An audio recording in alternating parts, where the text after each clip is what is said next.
Hi everyone, బాగున్నారా? ఈ video Kuwait ఇంట్లో ఎవరైతే పనిచేస్తున్నారో వాళ్ళ కోసమేనండి. వాళ్ళకి ఇది ఒక పెద్ద గుడ్ న్యూస్ అని చెప్పొచ్చు. కువైట్ గవర్నమెంట్ వచ్చేసి కువైట్ ఇంట్లో పనిచేసే వాళ్ళు ఎవరైనా సరే, డ్రైవర్ కావచ్చు, కదమ్మ కావచ్చు, ఎవరైనా కావచ్చు, ఆర్టికల్ 20 వీసా కలిగిన వారు, అంటే ఖాదీ వీసా కలిగిన వారైతే ఎవరైతే ఉన్నారో వాళ్ళకి ఖచ్చితంగా బ్యాంక్ అకౌంట్ అనేది చేయాలని చెప్పేసి చెప్పారనమాట. అంటే దీనివల్ల ఎలా వీళ్ళకి గుడ్ న్యూస్ అని అంటారంటే, ఒకప్పుడు కువైట్ ఇంట్లో పనిచేసే వాళ్ళకి కొంతమంది జీతాలు సరిగ్గా ఇవ్వరు అనమాట. ప్రతి నెల ఇవ్వరు. కొంతమంది చాలా ఇబ్బంది పెట్టేవాళ్ళు ఉన్నారు. కొంతమంది 2 నెలలకు 3 నెలల తర్వాత ఇచ్చేవాళ్ళు ఉన్నారు.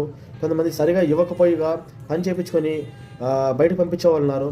ఇలా చేసేవారు కువైట్లో పనిచేసేటప్పుడు తన కఫీల్ తనకి శాలరీ ఇవ్వకపోతే కేసు అయితే పెట్టచ్చు. పెట్టిన తర్వాత వాళ్ళైతే బ్యాంక్ అకౌంట్ చెక్ చేస్తారనమాట. వీళ్ళు అమౌంట్ వేశారా లేదా, శాలరీస్ వేశారా లేదా అని చెప్పేసి చెక్ చేస్తారు. అప్పుడైతే తెలిసిపోతుంది ఈజీగా. కువైట్లో పనిచేసే వారు ఎవరైనా సరే వారికి జీతాలు అనేది బ్యాంకు ద్వారా జరగాలని చెప్పేసి నిర్ణయం అయితే తీసుకున్నారు. ఇక నుంచి ఖాదీ వీసా కలిగి ఉండే ప్రతి ఒక్కరు కూడా బ్యాంకు ద్వారానే జీతాలు అనేది చెల్లింపులు జరుగుతాయి. మొత్తానికి కువైట్లో చాలా వరకు కొత్త రూల్స్ అయితే వస్తున్నాయి. చాలా వరకు మంచి రూల్సే వస్తున్నాయి.